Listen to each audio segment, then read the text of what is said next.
మరి అది వంశోద్ధారకుడు కావాలని ప్రతి ఒక్కరు కోరుకుంటాడు కదా. ఇప్పుడు తండ్రి మనవడిని ఎందుకు కోరుకుంటాడు? అంత చరణ్కి బాబు పుట్టాలని ఎందుకు కోరుకున్నాడు ఆయన? వంశం నిలబడాలి, వంశోద్ధారకుడు ఉండాలి అని ఆశ ఉంటుంది కదా. ఏ కుటుంబంలో ఏ తండ్రికైనా ఆశ ఉంటుంది. అది తండ్రికి ఆశ ఉంటుంది, తాతకి ఆశ ఉంటుంది. దానిలో తప్పే ఉంది? కోరుకున్నారు, ఆశీర్వదిద్దాం. బాబు పుట్టాలని మనం కూడా ఆశీర్వదిద్దాం. ఆయన మంచి మనసుకు బాబే పుడతాడు. మనం కొంతమంది ట్రోల్ చేస్తున్నారు, అది పద్ధతి కాదబ్బా. ఎందుకంటే చిరంజీవి గారు ఎంత మంచి మనిషి, ఎంత సౌమ్యుడు. అసలు ఆయన అజాత శత్రువు. ఎలా ఏ చిన్న గొడవ విషయంలో కూడా ఆయన తలదూర్చుడు, కాంట్రవర్సీల్లో తలదూర్చుడు, ఒకరి మీద కోప్పడ్డు. అలాంటి మహానుభావుడు ఏదో చిన్న కోరిక వెలిపిస్తే మనం దీవించాలా, ప్రార్థించాలా తప్ప ఆయన్ని ట్రోల్ చేయడం ఏంటబ్బా. సారీ తమ్ముళ్ళు, మీరెవరో కూడా ట్రోల్ చేయకండి. చరణ్ బాబుకి తప్పనిసరిగా బాబు పుడతాడు. మనం ప్రార్థిద్దాం, దీవిద్దాం, చిరంజీవి గారి కోరిక నెరవేరుద్దాం.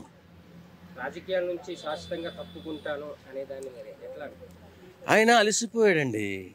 రాజకీయం అంటే 10 మందికి పెట్టాలా, 10 మందిని కొట్టాలా. అది అతనికి చేత కాదు. పెట్టడమే వచ్చు కానీ కొట్టడం రాదు. అలాంటి వ్యక్తి ఉండలేడు. ఎందుకు ఒక మాటే పడలేనటువంటి చిరంజీవి గారు రాజకీయాలకు వెళ్తే కుటుంబాన్ని రోడ్డు మీద మారేస్తారు కదా ఈ రాజకీయ నాయకులు.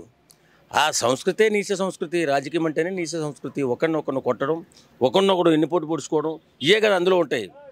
అలాంటప్పుడు అందులో ఇమ్మడాలంటే సామాన్యం కాదు. చాలా కష్టాలు ఉంటాయి. మనం ఎప్పటి నుంచో చూస్తున్నాం, రాజకీయ నాయకులు కష్టాలు చూస్తున్నాం, వాళ్ళు ఎన్నిపోట్లు చూస్తున్నాం.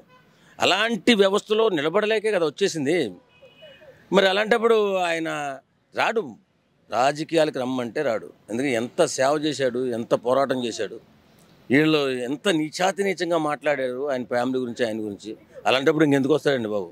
చాలు, ఆయన మర్యాద ఆయన నిలబెట్టుకుని ఏదో ఓపుకున్నంతకాలం సినిమాలు చేసుకుంటూ పేద ప్రజలకు సేవ చేసుకుంటూ అలా హాయిగా గడిపేస్తారు.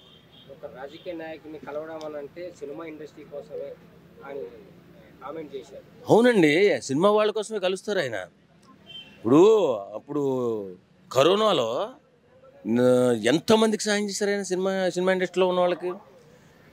జగన్ గారు ముఖ్యమంత్రిగా ఉన్నప్పుడు దండం పెట్టి అడిగాడు, మా ఇండస్ట్రీని కాపాడండి, మాకు సహాయపడండి, మాకు సాయం చేయండి, మీరు అమ్మ స్థానంలో ఉన్నారు, మేము అడిగే స్థానంలో ఉన్నాం అని దండం పెట్టారు.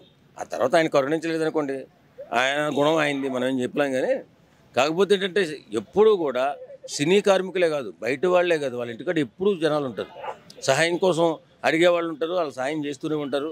పబ్లిసిటీ చేసుకోవడం, ఎందుకంటే ఆయనకి ట్రోలింగ్ ఎక్కువైపోద్దని భయం, అందుకని ఆయన పబ్లిసిటీ చేసుకోడు.